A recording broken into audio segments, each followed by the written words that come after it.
Hello guys, today is quite a bit sad day for whole world and especially for Ukraine. And 33 years ago we had nuclear disaster which happened in Chernobyl. April 26, 1986. I was a little teeny tiny guy, boy, and I remember those days pretty clear actually, because I was really feel like everyone was really scared, and there was some kind of tension in the air when there was announced that the nuclear disaster happened at Chernobyl nuclear station. So yeah, even me, like a small boy which didn't understand what is radiation and all this stuff, it was such a feeling that there is something really terrible happened. And this artifact, way from the past, it's actually 33 years old, this little device. This is actually the Dosimeter Geiger counter, which my dad bought just to make sure that stuff where we go or the food we take was actually free from radioactive materials. So yeah, this thing reminds me about those days, and yeah, a bit of a mixed feeling right now for me. And this actually, we use this device to make sure that the places we go and the food we collect or buy in the market, or if you pick some mushrooms in the forest, for example, or berries, because it's quite popular in Ukraine, they were safe. The problem with Chernobyl, it's not like happened locally. The radioactive clouds were actually spread all over Ukraine, and I think Poland as well, and some was in Europe, and also Belarus. Belarus suffered a lot as well. So this day, April 26, 1986, was actually it shows how terrible the Soviet government was in terms of like in responsibility and negligence. So it was end of a era of Soviet Union, but still this happened just like almost at the very end of the Soviet Union. Anyways, and as you may know about pretty bad radioactive fallout which happens around Chernobyl nuclear station, and the dead zone right now, which is stretched for like 30 or 40 kilometers around Chernobyl, and this is pretty much dead zone. No one visits, no one lives there, and people who were exposed to radiation essentially were dying. And those people who tried to extinguish fire on nuclear at the nuclear station, they long gone, unfortunately. They are the real heroes who try to save other people from even further nuclear disaster.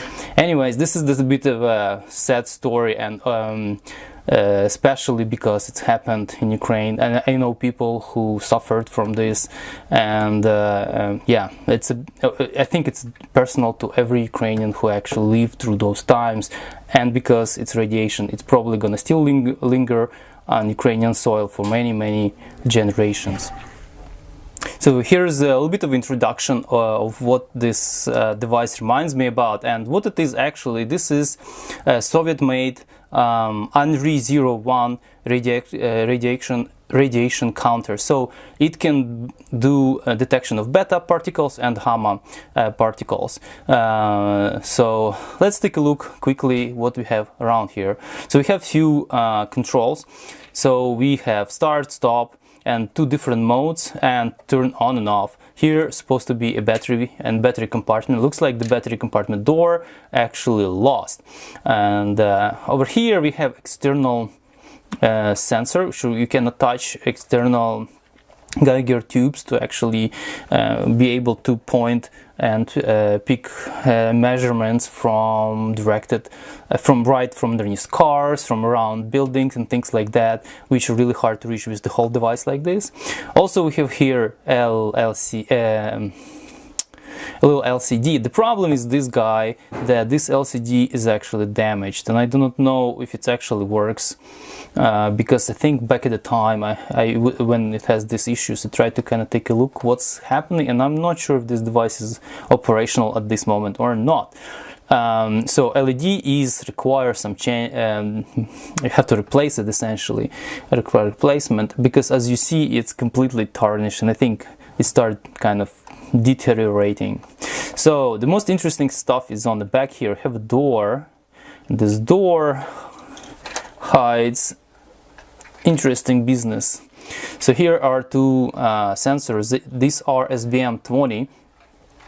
I don't know, it says 9009. I don't know what that really means, unless those were purchased or made at 1990 and September. But I don't think, I think we had it pretty much right after Chernobyl nuclear disaster. So I think they were probably replaced. I don't know by who, by my dad or someone else. I don't remember. So that's what I can say. But actually, I'm wrong. It says here manufacturing date 0391. Well, unless this is not exactly the same device, maybe that's another one. So don't remember. Like you see, I was probably young, so I don't remember everything by now. But I remember we had this thing pretty short after, or similar thing short after the nuclear disaster. But anyways, so. Enough with history. Oh, by the way, this cost 202 rubles. I don't know how much that would cost in current money, but that was expensive toy actually at the time. So it had four screws. Now it has only 3.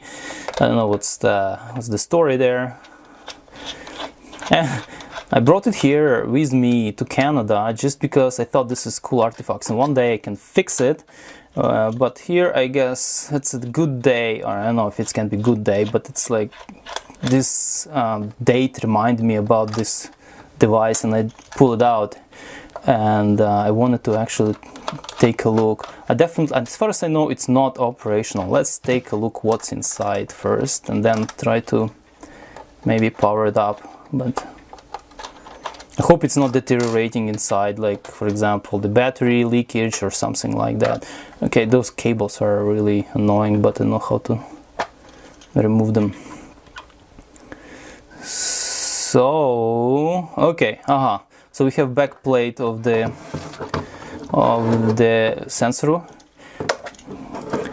sensor board, and we have also the another PCB, and unscrew it. Looks like some screws are missing here as well.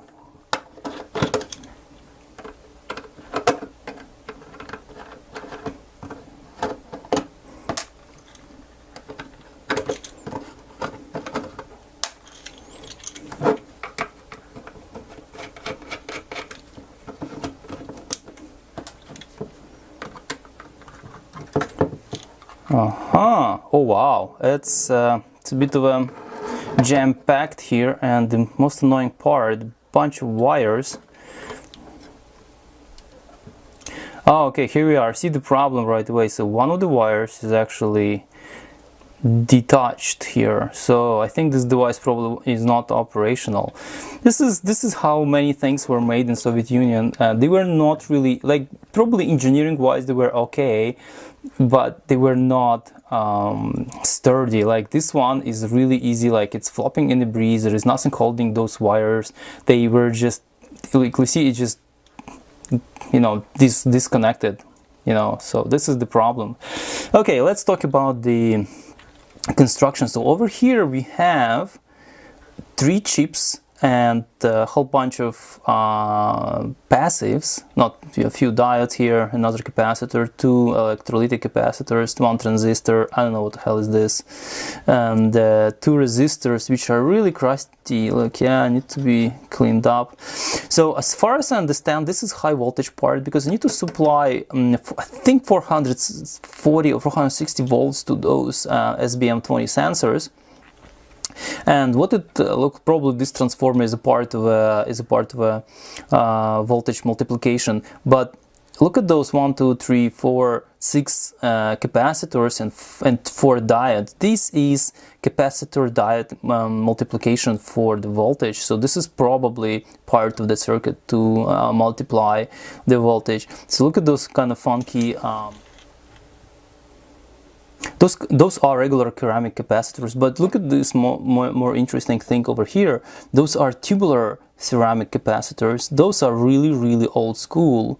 Yeah, let me zoom a little bit closer. This is really old school. So let's take a look. And yeah, by the way, this is 9-volt powered. So yeah, look at this, a lot of interconnect over here. Let's try to unscrew the rest of it. I'm not sure what would be holding and how LED display is connected, but let's take a look. This is super old school stuff. This is 30 years old business, and even despite the fact this is 92, it still uses, and rest of the world by the time was using SMD stuff and, you know, other modern electronic, but this is still really old school. It's probably like 60s in North America.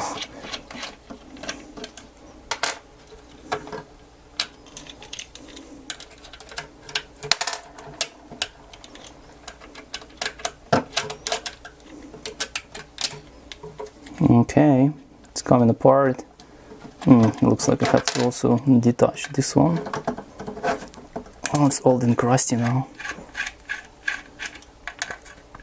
I hope those chips are okay with SMD, because I'm afraid if those are some of those Soviet old chips, they were not liking SMD at all, or static. They were not liking. Oh my god! Actually, maybe I don't need to.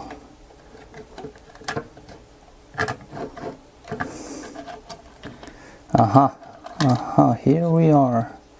Yeah, this is really not user-friendly kind of construction here. And very hard to service all this jazz. Everything interconnected. I'm afraid I hope I'm not gonna break more of those little wires.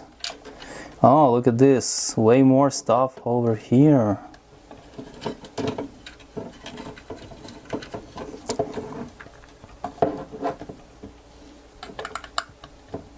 This piezo buzzer. Yeah. Okay, I'll try to show it as much as possible. Maybe I should just unsolder something. Okay, so display looks like pretty gonski by now.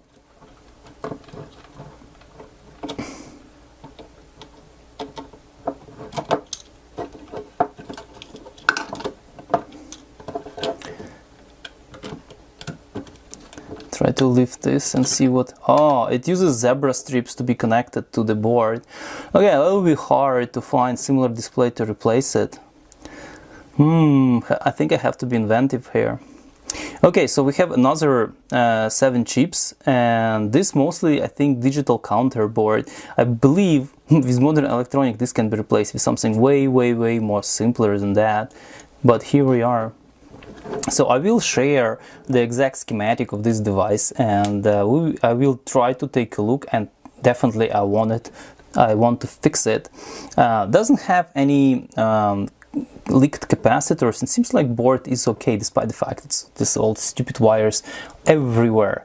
And I'm probably gonna make a second video where I definitely taking these boards apart. I'm gonna unsolder them, replace all those dinky wires with something more solid, nicely as elastic anything I can, and probably try to replace this screen maybe with something more modern. So guys, this is how old Soviet electronic look like. This is probably serviceable, but really hard to do so without breaking anything else. And it also brings some memories. Oh yeah, it brings some memories back.